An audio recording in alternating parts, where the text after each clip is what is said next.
कर्नाटक हिजाब विवाद पर उच्चतम न्यायालय अगले हफ्ते सुनवाई कर सकता है। इस मामले में उच्चतम न्यायालय में याचिका दायर करके कर्नाटक हाई कोर्ट के फैसले को चुनौती दी गई थी। कर्नाटक उच्च न्यायालय ने स्कूल और कॉलेजों से हिजाब पर बैन हटाने से इनकार किया था। इस मामले में उच्चतम न्यायालय में मार्च महीने में याचिका दायर की गई थी, जिस पर सुनवाई नहीं हुई थी। उच्चतम न्यायालय ने कहा है कि याचिका पर अगले हफ्ते सुनवाई होगी। दरअसल इसी साल जनवरी महीने में कर्नाटक में हिजाब के मुद्दे पर विवाद हुआ था। उडुपी के एक सरकारी कॉलेज में 6 छात्राएं हिजाब पहनकर कॉलेज पहुंची थी।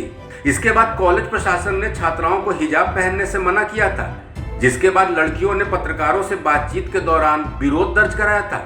कर्नाटक से शुरू हुआ हिजाब विवाद पूरे देश में फैल गया था। स्कूलों में हिजाब के समर्थन और विरोध में प्रदर्शन शुरू हो गए थे, जिसके बाद कुछ छात्राओं ने स्कूल कॉलेज में हिजाब पहनने की इजाजत मांगने के लिए उच्च न्यायालय का दरवाजा खटखटाया था।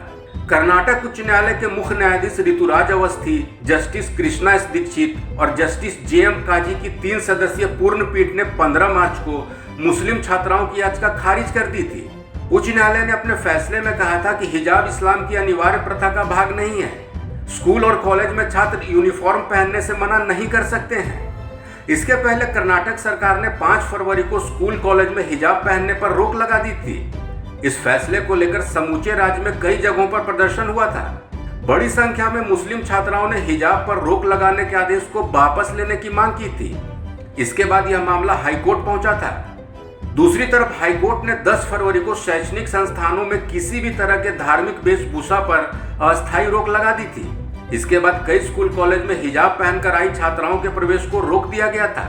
हिजाब विवाद पर कर्नाटक उच्च न्यायालय के फैसले के बाद उच्चतम न्यायालय में याचिका दाखिल की गई थी, जिस पर उच्चतम न्यायालय ने तुरंत सुनवाई से इनकार किया था। अब अगले सप्ताह उच्चतम न्यायालय हिजाब विवाद पर कर्नाटक उच्च न्यायालय के फैसले पर सुनवाई करने वाला है। इस खबर में फिलहाल इतना ही। अपडेट्स के लिए बने रहिए वन इंडिया हिंदी के साथ।